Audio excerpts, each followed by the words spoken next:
Mari kita mari kita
Saudara-saudara yang terkasih, setiap masa Prapaskah kita memiliki tradisi ibadat jalan salib.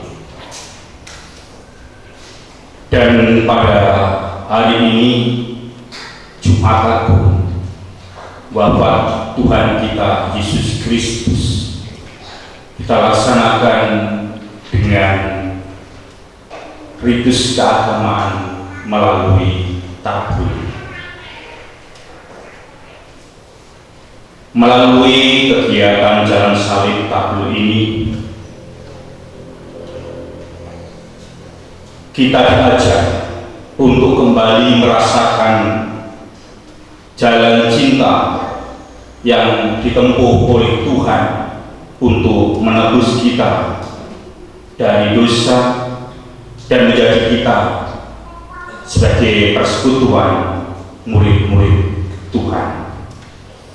Oleh karena itu, selama masa Prapaskah kita juga diajak untuk merenungkan kembali hidup kita sebagai murid-murid Kristus.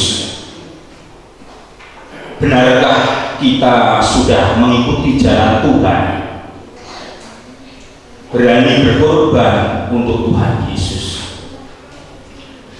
Atau kita masih terbelenggu dengan egoisme kita?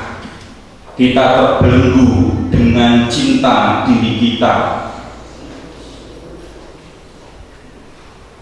Selama masa Prapaskah kita diajak untuk bertobat dan kembali menjadi murid-murid Tuhan Yesus.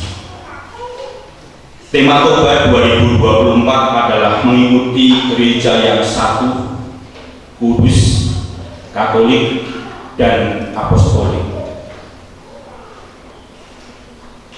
Dengan tema ini kita diajak untuk menyadari bahwa sekalipun kecil, sekalipun sederhana, persekutuan umat di lingkungan dan stasi membawa dalam dirinya sifat-sifat gereja tersebut, yaitu satu, kudus, Katolik, dan Apostolik.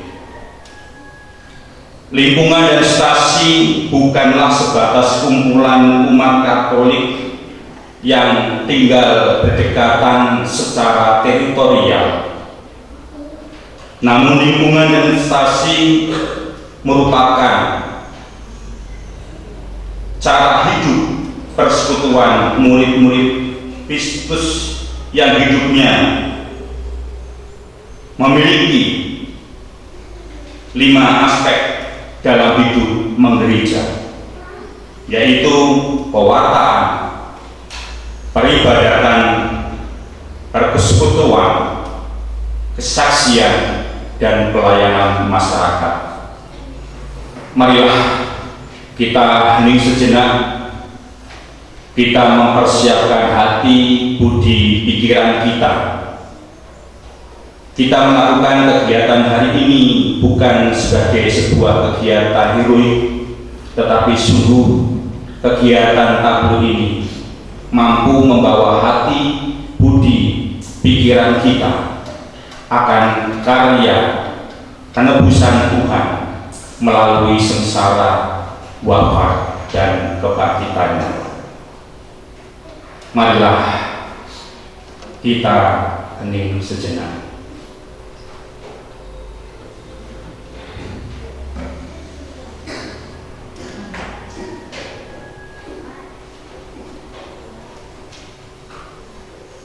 Kita doakan bersama-sama dari panduan jalan salib kita. Tuhan Yesus yang Maha Kasih, kami akan berjalan bersama dari rumah Pilatus sampai ke puncak Golgota, melalui jalan salib, jalan cinta yang menyelamatkan inilah Engkau mendirikan gereja-Mu yang satu, kudus, katolik, dan apostolik.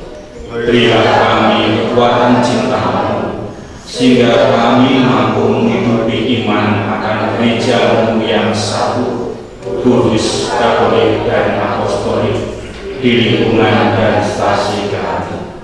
Gerakkanlah kami agar bersedia tulus menjadi berkat bagi perkembangan persekutuan umat-Mu di lingkungan dan stasi. Engkaulah Tuhan dan pengacara kami kini dan sepanjang masa. Amin. Mari kita merenungkan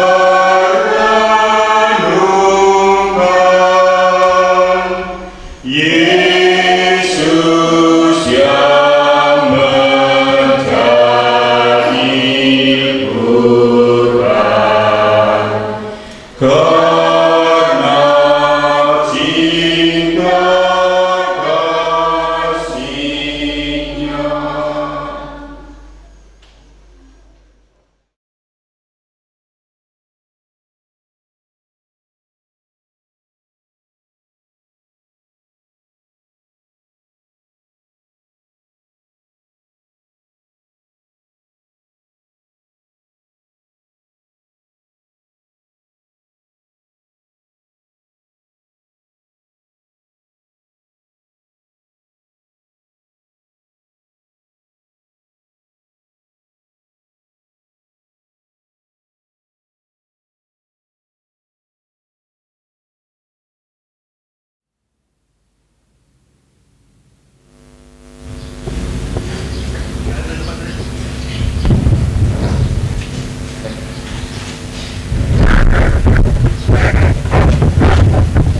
Tas.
akan menyerahkannya kepadamu.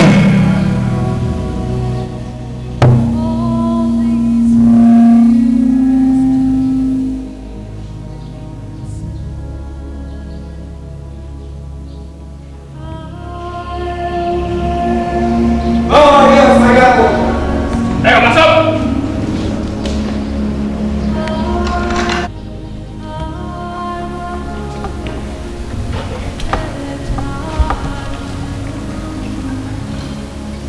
Apakah kamu Raja Yahudi?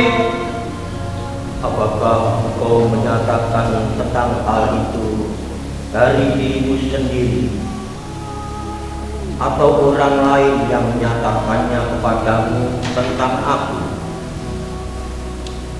Bangsamu sendiri dan imam-imam kepala yang telah menyerahkan engkau kepadaku. Apa yang telah engkau lakukan? Kerajaanku bukan dari dunia ini. Jika kerajaanku dari dunia ini, pasti hamba-hambaku telah melawan supaya aku jangan diserahkan kepada orang Yahudi. Akan tetapi kerajaanku bukan dari sini.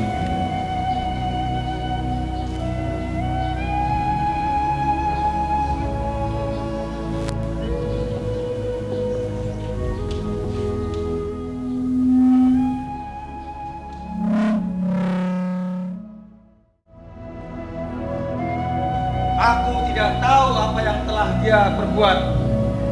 Aku tidak menemukan kesalahan apapun padanya. Tetapi pada hari ini ada kebiasaan bagi kamu. Aku akan membebaskan salah seorang dari mereka bagi kamu. Apakah aku harus membebaskan raja orang Yahudi ini pada kamu? Jangan dia, melainkan Barabas. Ya, benar, Barabas.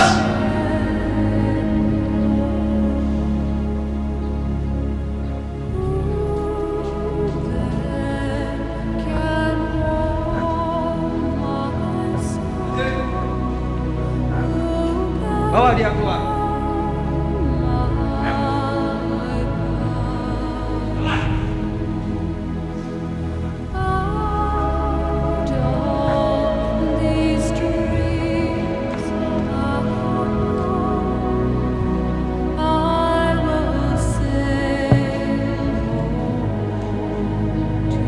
Aku membawa dia keluar bagi kamu, supaya kamu tahu bahwa aku tidak menemukan kesalahan apapun pada dirinya.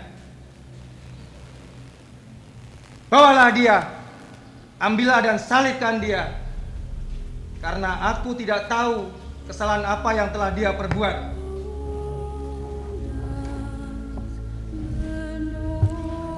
Kami mempunyai hukum, dan menurut hukum kami, dia harus mati karena dia menganggap dirinya sebagai putra Allah. Hai, dialah rajamu.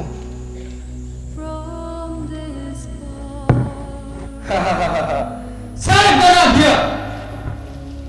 Salibkan dia, enyahkan dia. Sebagai raja orang Yahudi, dan engkau yang menyuruh kami merubuhkan bait Allah, dan engkau mampu membangunnya dalam 3 hari. Apakah engkau bisa makan dirimu sendiri sekarang? Jangan tersa. Salibkanlah dia.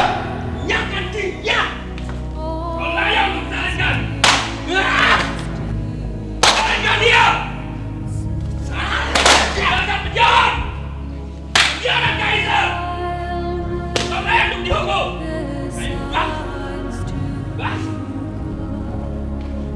Bas.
telah menghina Allah.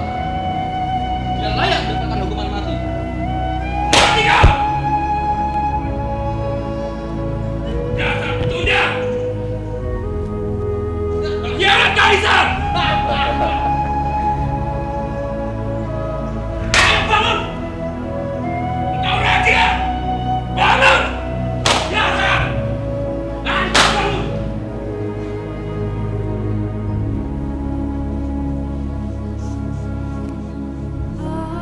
Sambut dia terus.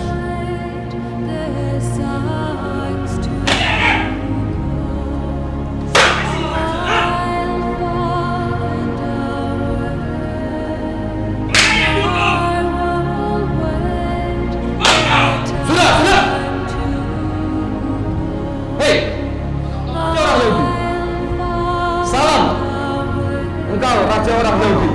Ini rajamu! Salibkan dia! Salibkan dia! Ayo berdiri! Bawa dia untuk memanggul salib. Pikul salib berdiri!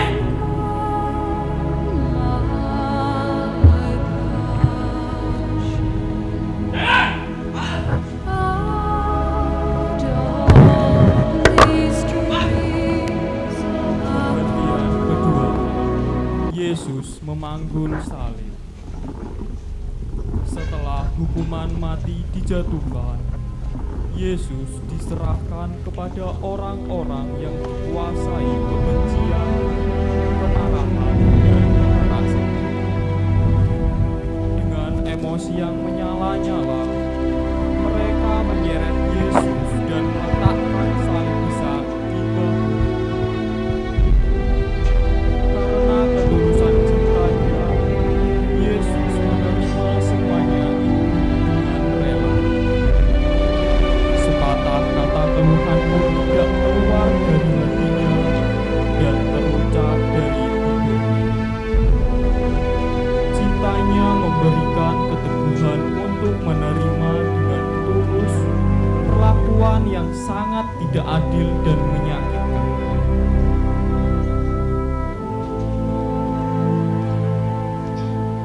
Cepat, bangunkan dia.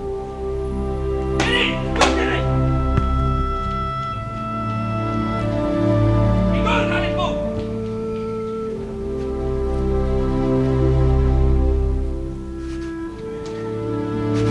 Cepat, jalan!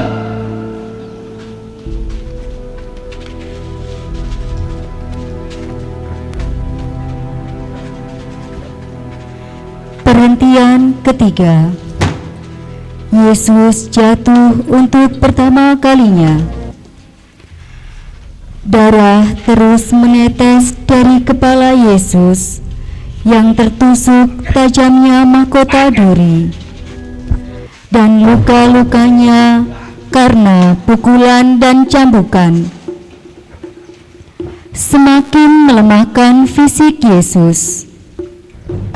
Tanpa dapat dihindarkan, Yesus jatuh untuk pertama kalinya. Tubuhnya yang penuh luka tertindih salib berat. Dengan perlahan, dia berusaha bangun lagi dan memanggul salib.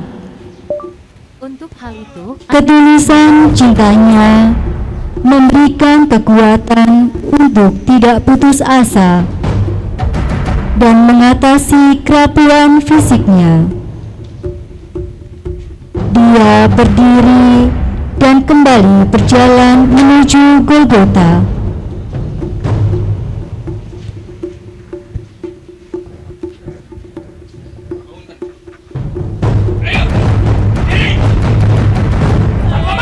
Raja memakai. Pakai mahkotamu dulu. Hei, kamu kan raja, pakai mahkota.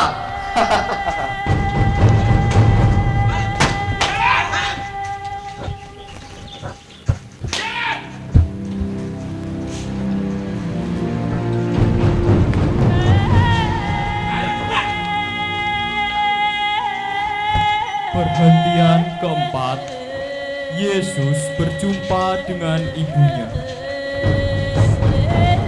Maria dan Yesus berjumpa dalam jalan penderitaan. Ibu dan anak saling memandang dalam keharuan yang mencekam. Hati Maria yang hancur berkata, "Anakku, tatapanmu menembus hatiku. Aku ingin memelukmu, membersihkan luka di wajahmu, mengobati bilur-bilur yang menggores punggungmu, menyeka keringat yang membasahi tubuhmu, membalut lara hatimu, dan menghibur duka jiwamu. Nak, ingin rasanya ibu mengambil salib itu dan meletakkan di pundak ibu.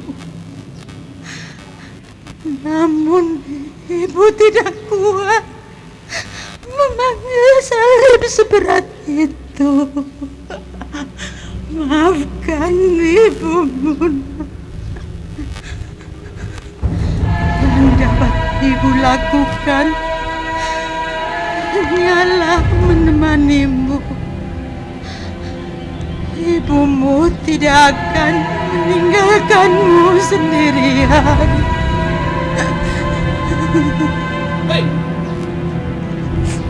cinta Ibu Maria memberikan ketabahan menghadapi kenyataan sepahit apapun, sehingga tetap setia berada di samping putranya.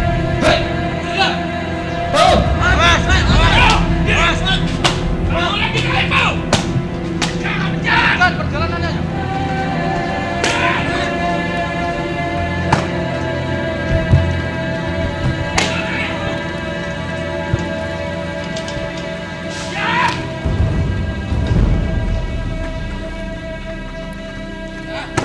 Hei, siapa kamu? Bantu dia. Kamu, bantu dia. Perhentian kelima. Yesus ditolong Simon dari Kirene. Tubuh Yesus semakin lemah karena luka-luka di seluruh tubuhnya yang mengalirkan darah tanpa henti. Dengan sempoyongan, Yesus tetap melangkahkan kakinya menuju Golgota yang masih jauh jaraknya. Para prajurit khawatir jika Yesus mati di tengah jalan. Kemudian, dengan kasar, para serdadu memaksa Simon Kirene untuk menggantikan Yesus memanggul salib berat itu. Simon Kirene tidak punya pilihan lain. Dia menerima dan memanggul salib Yesus yang berat itu. Sejenak Yesus dapat berjalan tanpa memikul salib.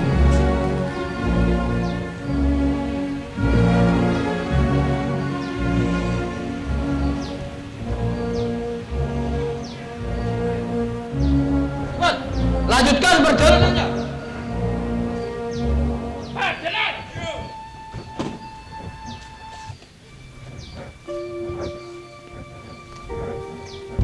Sudah, sini, biar Yesus saja. Yesus, salibkan dia.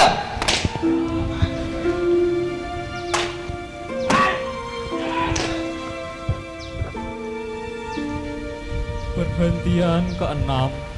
Veronika mengusap wajah Yesus. Di tengah-tengah kerumunan para serdadu yang kejam, Veronika berani menerobos masuk. Ia mendekati Yesus dan membersihkan wajahnya yang kotor oleh darah dan keringat dengan selembar kain yang dibawanya. Di atas kain yang dipergunakan membersihkan wajah Yesus itu, tergambarlah wajahnya yang berlumuran darah. Membersihkan wajah Yesus adalah tindakan biasa saja, namun menjadi luar biasa karena tindakan itu dilakukan ketika semua orang menghindar, diam ketika martabat manusia dirobek, dilecehkan, dan dipertontonkan di ruang publik. Maka, tindakan Veronika yang biasa itu mempunyai nilai kemanusiaan yang tak terukur. Tindakan kecil, tapi dilakukan dengan cinta yang besar. Cepat, bangunkan dia.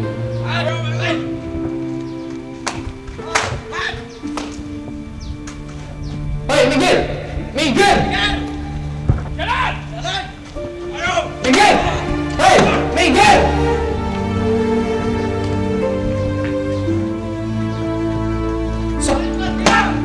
Perhentian ke-7. Yesus jatuh untuk kedua kalinya. Sedikit pertolongan yang dilakukan oleh Simon Kirene tidak sebanding dengan kejamnya kekerasan yang dilakukan para prajurit. Maka Yesus jatuh untuk kedua kalinya, tertindih salib yang berat. Tidak ada seorang pun yang menolongnya. Dari bawah salib berat yang menimpa tubuhnya, dengan tenaga yang masih tersisa, Yesus pelan-pelan berdiri dan kembali meneruskan perjalanan menuju Golgota.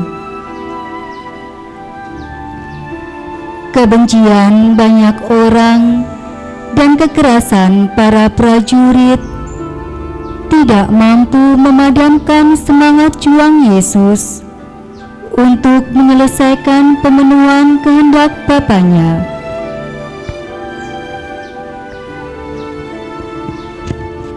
Kamu bangunkan dia. Ayo kamu! Ayo! Lanjutkan! Tidak. Bilangnya. Mana? Katanya seorang raja.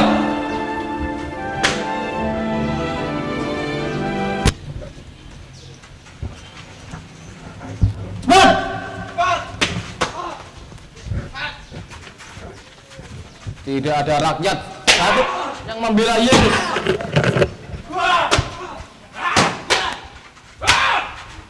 Pukul dia terus.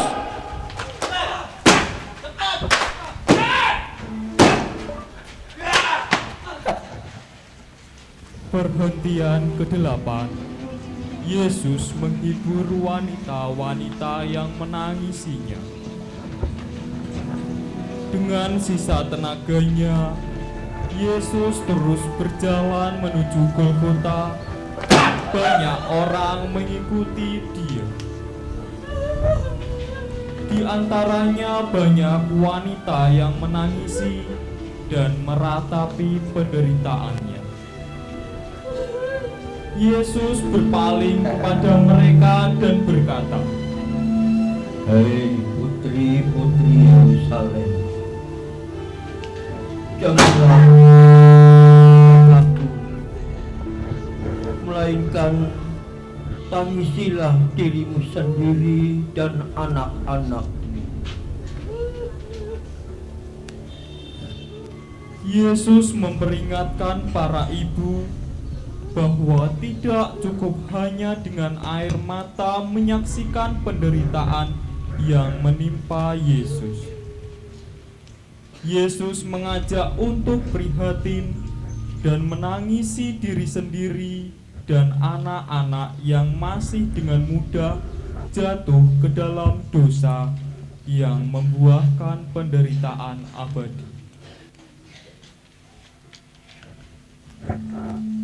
Hei, cepat! Bangun dia! Diri! Dan salibkanlah dia! Salibkan dia!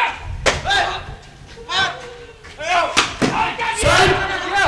Salibkan dia! Salibkanlah dia! Perhentian ke-9. Yesus jatuh untuk ketiga kalinya.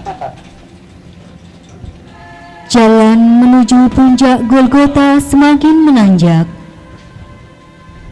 Tubuh Yesus yang semakin lemah tidak mampu menahan beban salib yang berat.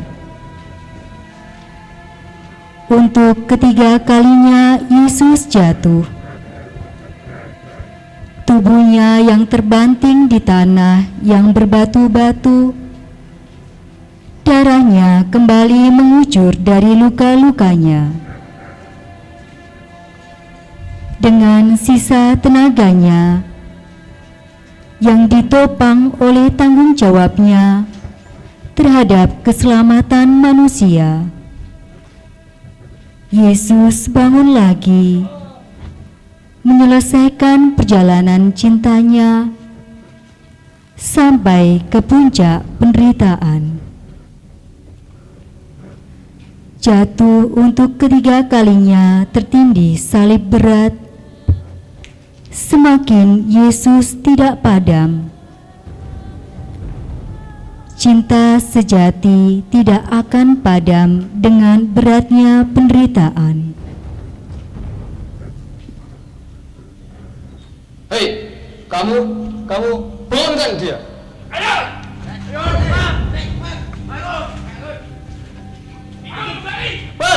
Salibkanlah dia! Salibkan dia! Tidak ada rakyat pun yang membela Yesus. Salibkanlah saja dia! Kerjakan dia! Salibkanlah dia!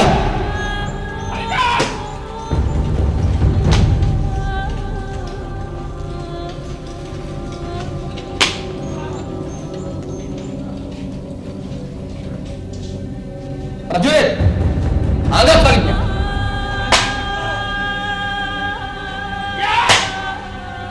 Perhentian ke-10. Pakaian Yesus ditanggalkan.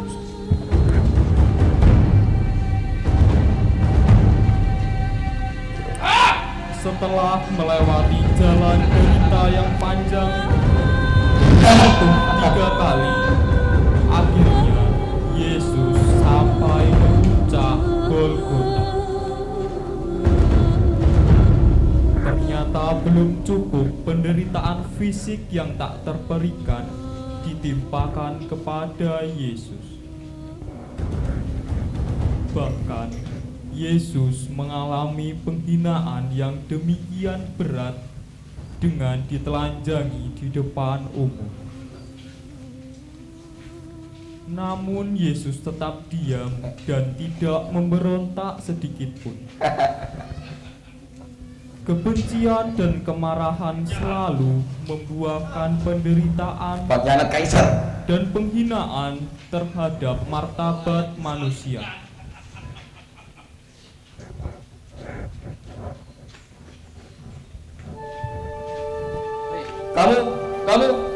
Kamu salibkanlah dia!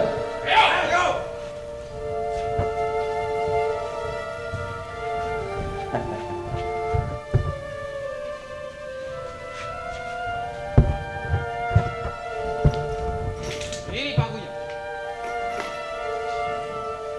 Salibkanlah dia!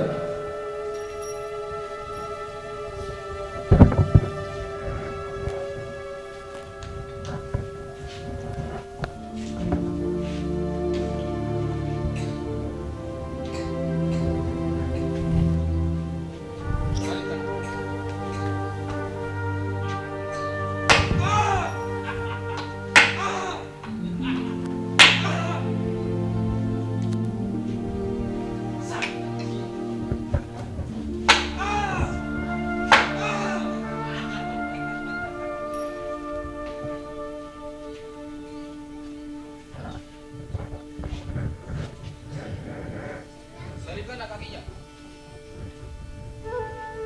Raja orang Yahudi, waktunya kau mati.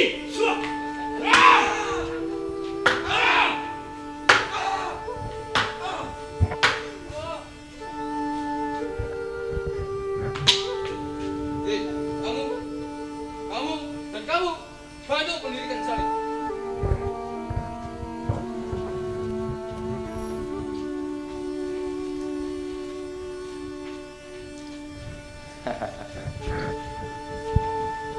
Inikah rajamu, raja orang Yahudi?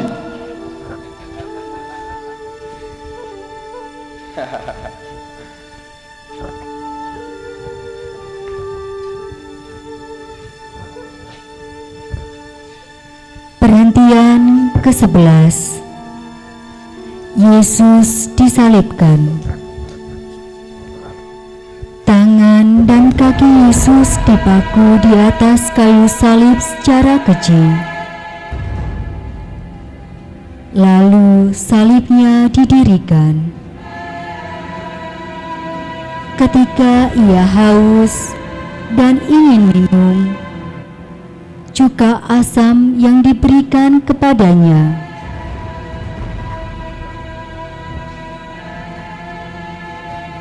Tidak cukup sampai di situ. Bahkan Yesus dihujat. Hei, engkau yang mau merubuhkan bait suci dan mau membangun kembali dalam waktu 3 hari, sekarang selamatkanlah dirimu. Jika engkau anak Allah, turunlah dari salib. Disakiti, dihina, dihujat, hati Yesus tidak terluka, tetapi justru melimpahkan pengampunan. Ya Bapa, ampunilah mereka, karena mereka tidak tahu apa yang mereka perbuat. Pengampunan Yesus membuka masa depan manusia akan kehidupan abadi bersama Allah.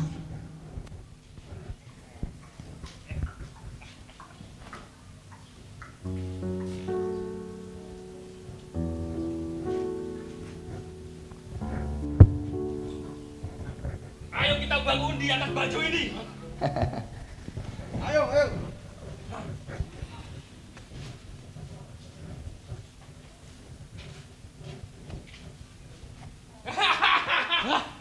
Aku mendapatkan baju Siapa yang dapat? orang Yahudi. Baju ini untukku.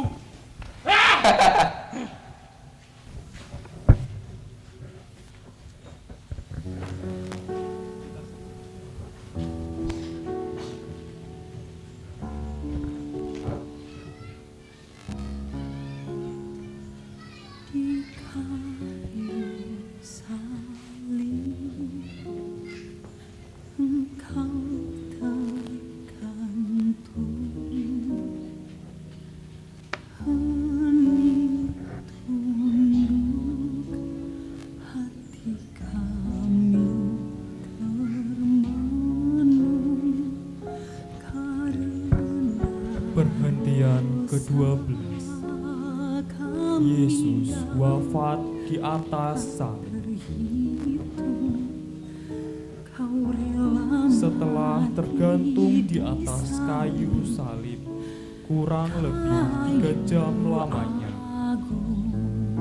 Yesus berseru dengan suara nyaring, Ya Bapa, ke dalam tanganmu kuserahkan nyawaku. dan setelah berkata demikian, Yesus wafat. Biarkan dia mengubah hatimu yang jahat, agar hidupmu selamat dan penuh rahmat. Datanglah padanya. Rajamu sudah mati di atas kayu salib. Hahaha. Hei, kamu, tusuk lambungnya.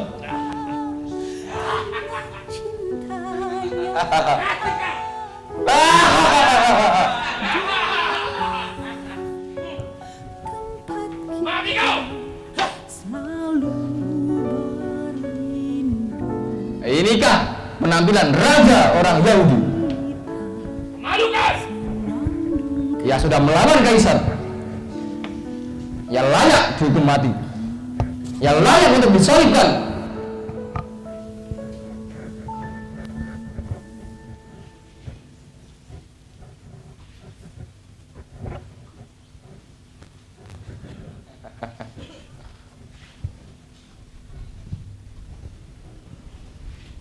Yesus rela mengorbankan hidupnya demi cinta kepada muridnya. Ia membuktikan kata-kata yang diucapkan di hadapan para murid. Tak ada yang lebih besar daripada kasih seorang yang menyerahkan nyawanya untuk sahabat-sahabatnya. Cinta sejati selalu menyerahkan, memberikan, bahkan rela memberikan seluruh hidupnya dan bukan selalu meminta dan menuntut.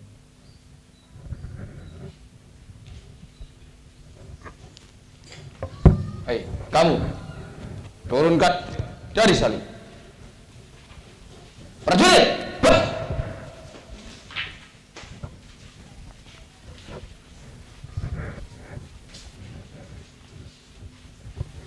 Perhentian ke-13. Yesus diturunkan dari salib.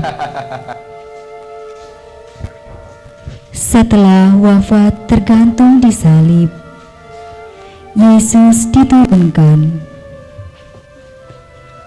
Bunda Maria menerima jenazah Yesus di pangkuannya. Betapa hancur hati seorang ibu menerima jenazah anaknya di pangkuannya. Ketika di Bethlehem, Bunda Maria menerima bayi Yesus di pangkuannya dengan sukacita. Di Golgota, Bunda Maria kembali memangku putranya yang sudah membeku, kaku, dan penuh luka berdarah.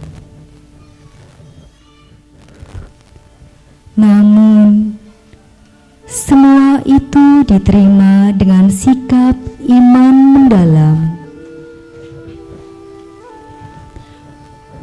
Aku ini hamba Tuhan. Terjadilah padaku menurut perkataanmu itu.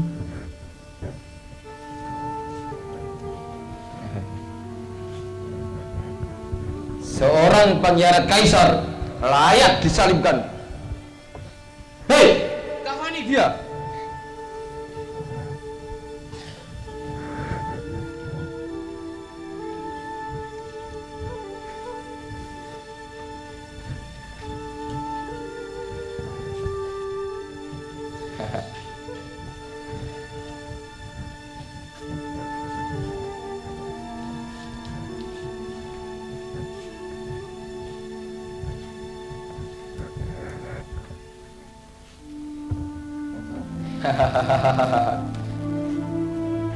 Pengkhianat kaisar telah mati di atas kayu salib.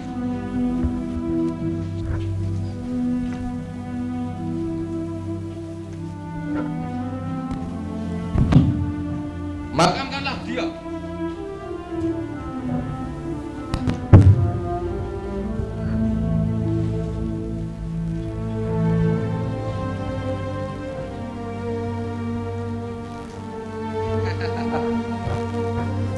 Akhirnya, seorang pengkhianat kaisar telah disalibkan.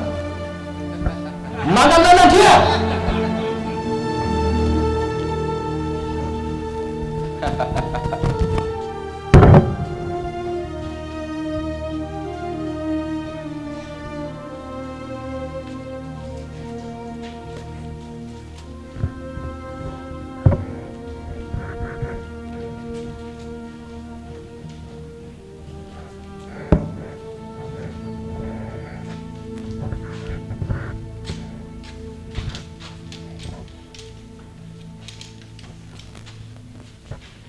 Perhentian ke-14, Yesus dimakamkan.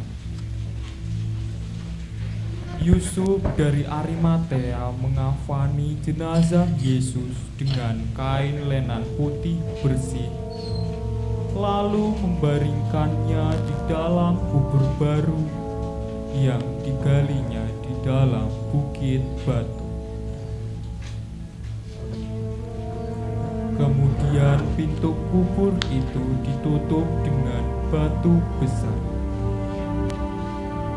Keesokan harinya imam-imam kepala dan orang-orang Farisi bersama-sama menghadap Pilatus meminta agar kubur Yesus dijaga sampai hari yang ketiga, supaya murid-muridnya tidak mencuri jenazah Yesus dan memberitakan bahwa Dia telah bangkit dari antara orang mati. Kata Pilatus kepada mereka, Ini penjaga-penjaga bagimu. Pergi dan jagalah kubur itu dengan sebaik-baiknya. para prajurit hanya mampu menjaga makam Yesus, tetapi tak berdaya menghentikan kealahan Yesus dan ajaran cinta kasih-Nya. Kehidupan ilahi dan ajaran kasih itu terus menembus ruang dan waktu yang terbentang lebih dari 2000 tahun. Keilahian Yesus dan ajaran kasih-Nya tidak dapat dihentikan oleh kekuatan manusia manapun. Itulah kekuatan cinta Allah sendiri.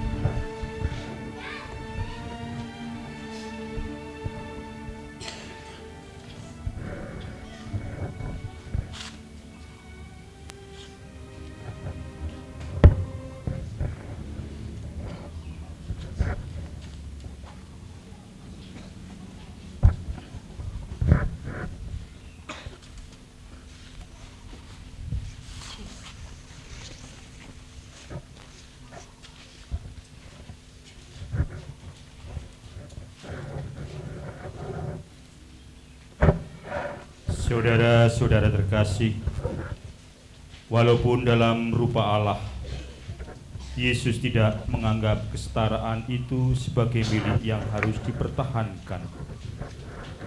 Sebaliknya, Ia mengosongkan dirinya, mengambil rupa dan menjadi sama dengan manusia.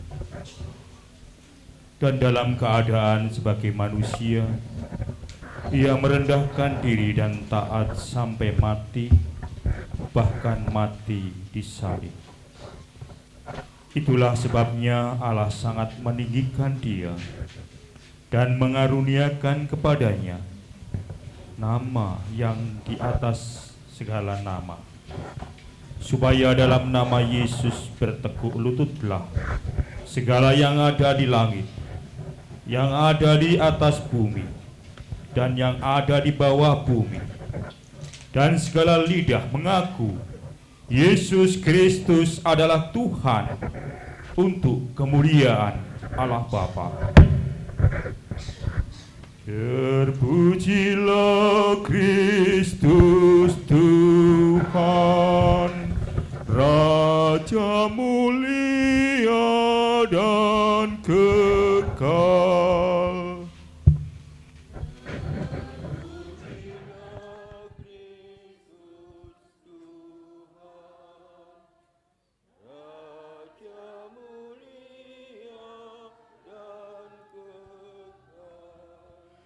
Tuhan sungguh sudah bangkit, baginya hormat dan kekuasaan selama-lamanya.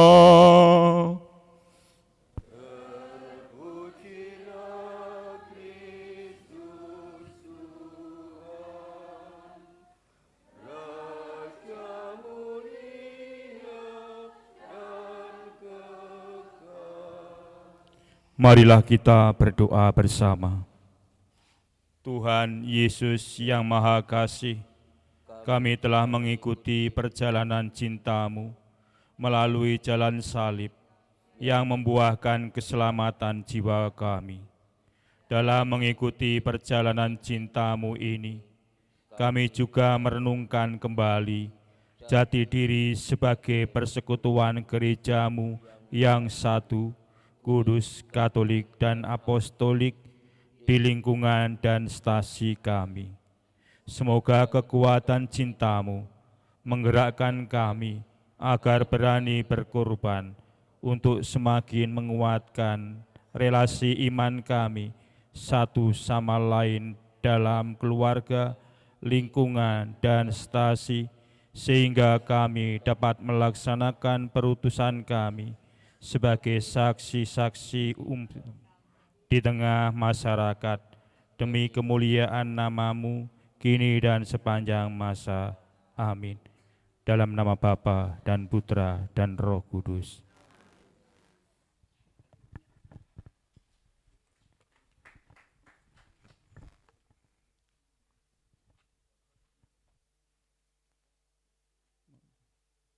Kita nyanyikan, mari kita merenungkan bait yang ketiga dan keempat. Ketiga dan keempat, 480. Petrus murid yang setia, namun ingkar dan menyangkal pada guru yang terkasih, karena malu dan ngeri. Kita pun semacam Petrus yang sering menyangkal Yesus. Ampunilah kami Tuhan, dan teguhkanlah iman.